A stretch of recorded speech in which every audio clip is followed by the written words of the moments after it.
Hello everyone. Today I'm going to present you a tutorial on topic thorax. This is the second part of this topic.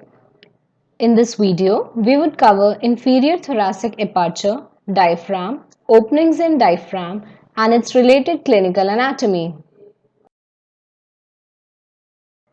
We have talked about the superior thoracic aperture in the previous video. The thoracic cavity communicates with the root of the neck through a narrow opening called as superior thoracic aperture. In this slide, we would study inferior thoracic aperture. Inferior thoracic aperture, in comparison to superior thoracic aperture, is broader and it surrounds upper part of your abdominal cavity. The boundaries of inferior thoracic aperture are as follows. Anteriorly by Ziphisternal joint.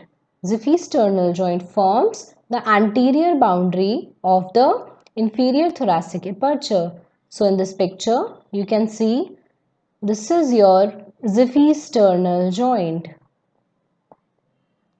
Posteriorly, the boundary is formed by body of 12 thoracic vertebra. So this is your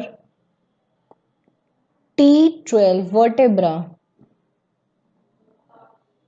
Laterally, costal margin and 11th and 12th ribs. Costal margin means margin of the costal cartilage. So, laterally on each side by the margin of the costal cartilage. So, this is your margin of the costal cartilage. And these are your 11th and 12th rib. This is your 12th rib and this is your 11th rib. Right? So we have already studied about the diaphragm in the previous classes. So you already know the role of diaphragm in the respiration, right? So let's see what it is. Diaphragm is a large dome-shaped flat muscle. So diaphragm is a muscle, right? And it is dome-shaped. You realize what is dome-shaped? This is your dome shape, right? This is dome shape. Okay. It separates the thoracic cavity from abdominal cavity. Why we are studying diaphragm under the inferior thoracic aperture? Because it is playing an important role in separating your thoracic cavity from abdominal cavity. Therefore, it is also known as thoracoabdominal diaphragm. Right? Diaphragm is the principal muscle of respiration. We already know. Dome shaped, okay, consists of peripheral muscular part and central fibrous part. So the outer part of the diaphragm is muscular. In this picture you can see this is your diaphragm. This brown part is your diaphragm, right? This brown part is your diaphragm. The outer brown part is your muscular, right? The outer brown part is your muscular, and in the center you can see this trifoliate shaped structure. The trifoliate shaped structure is fibrous and it is a part of diaphragm itself and it is known as central tendon, right? This is your central tendon. It is fibrous. The outer part of the diaphragm is muscular and the central part, that is trifoliate in shape. Trifoliate means what? Something like this. A leaf, a compound leaf. You have studied about the compound leaf which has three leaflets. So we call it as a trifoliate. So this is your trifoliate shape. And diaphragm, the central tendon is trifoliate in shape and it is fibrous. And outer part of the diaphragm is muscular. Okay. So a little bit about the central tendon. So central tendon is your fibrous in nature and it is a depressed part, right? You can see the depression, right? It is a little bit depressed and it fuses with the fibrous pericardium.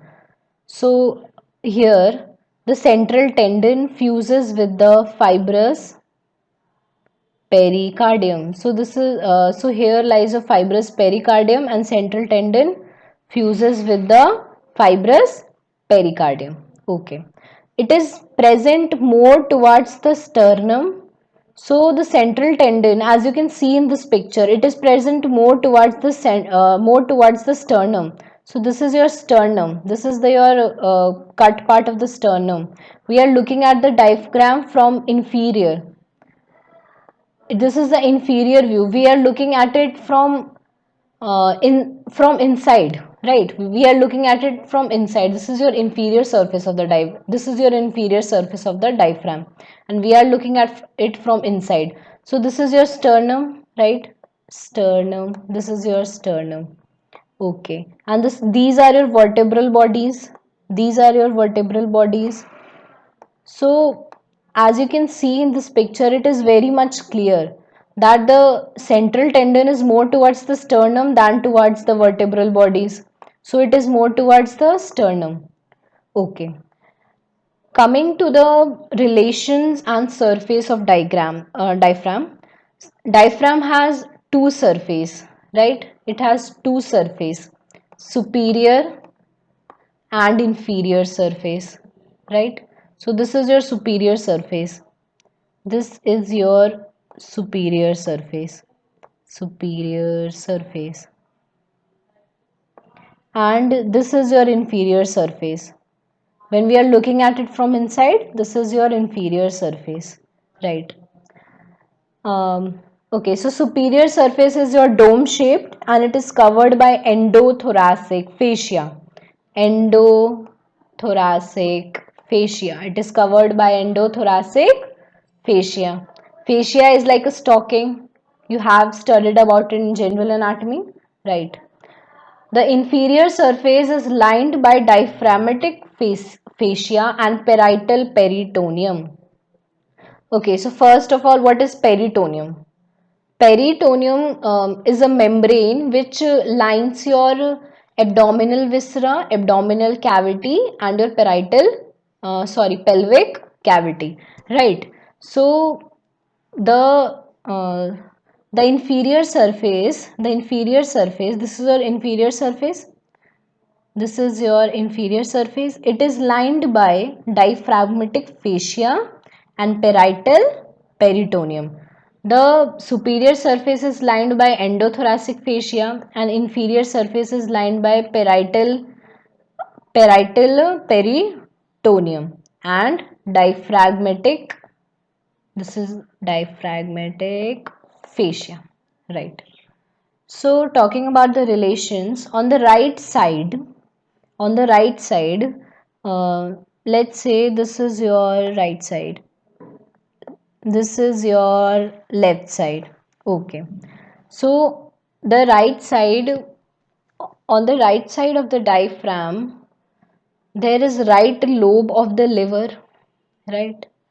In this picture, in this picture, the liver has been removed to show the renal glands and the arteries and the veins, but here lies your liver, right? So diaphragm is related to the right lobe of the liver on the right side, right kidney. This is your right kidney, right suprarenal gland. So here, somewhere here is your suprarenal gland. Suprarenal gland is what? Your adrenal gland, right? And base of your right pleura. Pleura means lung. This is your right pleura. So superiorly it is related to the base of right pleura on the right side and inferiorly to right kidney, right lobe of liver and right suprarenal gland. Okay. On the left side it is related to the left kidney. This is your left kidney. Your spleen, it is related to spleen too. On the left side it is related to spleen. Left suprarenal gland, that is left adrenal gland, right? And left pleura, this is your base of left pleura, right? Superiorly it is present, and somewhere in middle it is related to the heart. Superiorly, it is related to the heart. It is very much clear from this picture, the superior relations of your diaphragm. It is your base of right pleura, base of left pleura, your heart, and from this picture, the inferior relations are clear. Except the liver, we have kidney here, we have suprarenal gland here, we have spleen here, and we have left kidney here, right? So this is all about the relations of your diaphragm. The origin of the diaphragm. So diaphragm originates from three parts. That's your sternal part, costal part, and vertebral part. From the sternal part, diaphragm originates from the posterior surface of your xiphoid process. So this is your xiphoid process and it is originating from the posterior surface. Coming to the costal part, it originates from the inner surface of lower six ribs. So these are your ribs and it is originating from the inner surface of these ribs and their costal cartilages. So costal cartilage connects the ribs to the sternum and it is originating from the costal cartilage also, right? About the vertebral origin, it originates from right crus of diaphragm, left crus of diaphragm, and five arcuate ligament. So five arcuate ligaments. Okay, so firstly, what is a crus? What is crura? So in anatomy, any elongated part which exist in pairs, right? We call it as crura. We call it as crus. Crus is your singular form and crura is your plural word, right? So this is your right crus of diaphragm and this is your left crus. So right crus. So these are your L1, L2, L3 vertebra, right? And this is your anterior aspect, right? So right crus is originating from anterior aspect of L1, L2 and L3 from the right side, and these are your intervertebral disc, right? Intervertebral disc. So it is originating from their intervening intervertebral disc also, right? So from right side of anterior aspect of L1, L2, L3 and intervening intervertebral disc, right? So this was about the uh, crural origin. So this was your right crus origin. Okay, so a left crus. So in this picture you can see it is originating from your L1, L2, anterior aspect of body of L1, L2 and their intervening intervertebral disc, right? This is their intervening intervertebral disc. So this was your left crus of the diaphragm and about their origin. Okay. Coming to the five arcuate ligaments. So we have median arcuate ligament. We have a pair of lateral arcuate ligament, right? A pair of one on the left side and one on the right side. So two lateral arcuate ligament and similarly a pair of medial arcuate ligament, that is two medial arcuate ligament. So median arcuate ligament connects your right crus to the left crus of the diaphragm, right? So this is your median arcuate ligament. This is your transverse process, right? The lateral arcuate ligament extends from the tip of the, this is your transverse process, it is extending from the tip of the transverse process to the 12th rib. This is your 12th rib, right? So this is extending from your tip of the transverse process of L1 vertebra to the 12th rib. The medial arcuate ligament extends from the body of the L2 vertebra. This is your L2, this is your body. So it is extending from the body of the L2 vertebra to the tip of transverse process of L1 vertebra, right? I hope this is clear to you. And about the medial arcuate ligament, it is the thickened upper margin of psoas sheath. We'll discuss about the psoas sheath in videos of abdomen in detail, so I'm not going to tell here what is psoas sheath, right? And lateral arcuate ligament is a thickened upper margin of fascia covering the anterior surface of quadratus lumborum. And quadratus lumborum is similarly, it is a muscle that we would study in the abdomen part. So a quick recap: diaphragm has three origins: sternal origin, costal origin, and vertebral origin. It originates from the posterior part of your xiphoid process, from the inner surface of lower six ribs and their costal cartilage, and from right crus of the diaphragm and left crus of diaphragm and five arcuate ligaments. Okay, about the insertion of the diaphragm. Diaphragm insert into the margins of the central tendon, and it get its nerve supply, its motor innervation mainly mostly totally from a phrenic nerve. Basically, it is getting its motor innervation totally from the phrenic nerve. Phrenic nerve is a branch of your, is a part of your cervical nerve of the neck, and it also get its innervation from five intercostal and subcostal nerve. So phrenic nerve is your mixed nerve, that is, it is both motor and sensory, and both halves provide motor innervation to the half of the diaphragm. It means the right phrenic nerve is providing motor innervation to right half of the diaphragm up to the margin of esophageal opening. Esophageal opening, we will study in the next slide. Basically, there are openings in the diaphragm, that is your aortic opening, that caval opening, and esophageal opening, from where esophagus and IVC, etc., passes, right? So, your phrenic nerve, let's say your right phrenic nerve, it is providing motor innervation to right half of the diaphragm up to the margin of the esophageal opening, right? And phrenic nerve also provide the sensory innervation to the central tendon, right? Central tendon, the fibrous part of the diaphragm, and your pleura, lungs, and peritoneum. What is peritoneum? Peritoneum is a membrane which is surrounding your abdominal cavity, your pelvic cavity, and your abdominal viscera. Right.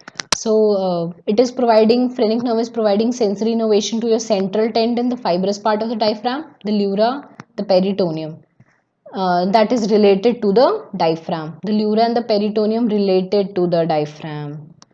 It means what? The pleura of the lung and the peritoneum of the diaphragm that is related to it is provided by the phrenic nerves. The sensory innervation is provided by the phrenic nerve, right? And the intercostal nerves supply the peripheral parts of the diaphragm. So the intercostal nerve is supplying the peripheral part. The central tendon, the phrenic nerve is providing sensory innervation to the central tendon, the pleura and the peritoneum related to it. And motor innervation is also provided by the phrenic nerve, right? Up to the margin of esophageal opening. Okay. And it is mostly, the motor innervation is only supplied by phrenic nerves and lower five intercostal and subcostal nerves. So, diaphragm being a muscle, apart from playing an important role in your respiration, it has also many other important functions. Okay, so firstly, it is a muscle of inspiration. Why? Why a principal muscle of respiration? Because when a person inspire, when it inhales, diaphragm contracts and it increases the vertical diameter of the thoracic cavity. So normally the shape of the diaphragm is like this, right? But when a person inhales, the diaphragm contracts, right? The diaphragm contracts and it increases the vertical diameter of your thoracic cavity. Okay. So ये ये हमें पहले पता था. This we already know, right? This we already knew from our knowledge of the previous classes. So let's see the other functions. Muscle of your abdominal staining. Okay. So what happens when the diaphragm contracts, right? When the diaphragm contracts, there is contraction of the muscles of your anterior abdomen also, right? So when the diaphragm is contracting, the muscle as a result contracts, right? So it increases your intra-abdominal pressure. It will increase the intra-abdominal pressure. So what happens? It will help to evacuate the pelvic contents, right? Example, in your micturition, that is your urination, defecation, right? Vomiting and parturition. Parturition is what? When a baby when there is a delivery of the baby out of the fetus. Sorry, out of the mother. When there is delivery of the fetus out of the mother, that is known as your parturition, right? So the diaphragm contraction the diaphragm contraction is followed by the contraction of your muscles of your anterior abdominal wall, which as a result increases the intra-abdominal pressure, and it helps in expelling out the pelvic contents when there are voluntary expulsive efforts. For let's say when a person tries to expel these pelvic contents, when there is voluntary effort, right? When a person willingly voluntary try to expel these contents, pelvic contents, let's say in micturition, your defecation, vomiting or parturition, so the diaphragm contracts, and as a result there's contraction of your anterior abdominal wall muscle, and as a result there is increase in your intra-abdominal pressure, which helps in doing so. Okay. It is also a muscle of weightlifting, right? Uh, Raises the intra-abdominal pressure to such an extent that it will support your vertebral column and it prevents its flexions. And it assists the post-vertebral muscles in lifting the heavy weight. So you have to remember it. This is not very important. Thoracomuscular pump. Okay, this is important. What is thoracomuscular pump? So what happens when there is decrease in your intrathoracic pressure? When there is contraction of the diaphragm, the intra-abdominal pressure increases and intrathoracic pressure decreases, right? And the pressure change, what it is doing is that it compress your IVC, and as a result blood is forced upwards into your right atrium, right? So blood is forced into the right atrium through IVC because of the contraction of the diaphragm, which increases your intra-abdominal pressure and decreases your intrathoracic pressure. So as a result, blood moves from inferior vena cava to your right atrium, right? So basically blood has to move upwards, so it actually requires a pressure, a change in pressure for doing so. So when diaphragm contracts, there is increase in your intra-abdominal pressure and decrease in your intrathoracic pressure. So due to the change in the pressure, the blood is moved, it is forced upwards to the right atrium from your IVC. Okay, then we have sphincter of esophagus. So there are many sphincters in the esophagus, right? We already know from the knowledge of biology in our 12th class. So the fibers of the right crus of the diaphragm, they play a role in the sphinctering control of the esophageal opening, right? So basically it is controlling the esophageal opening. About the openings in your diaphragm, this is something very important from your exam point of view too. I have taken this table from your BDC and this diagram from your Vishram Singh. Okay. So first is your vena cava opening. So it is present at your T8 vertebra, right?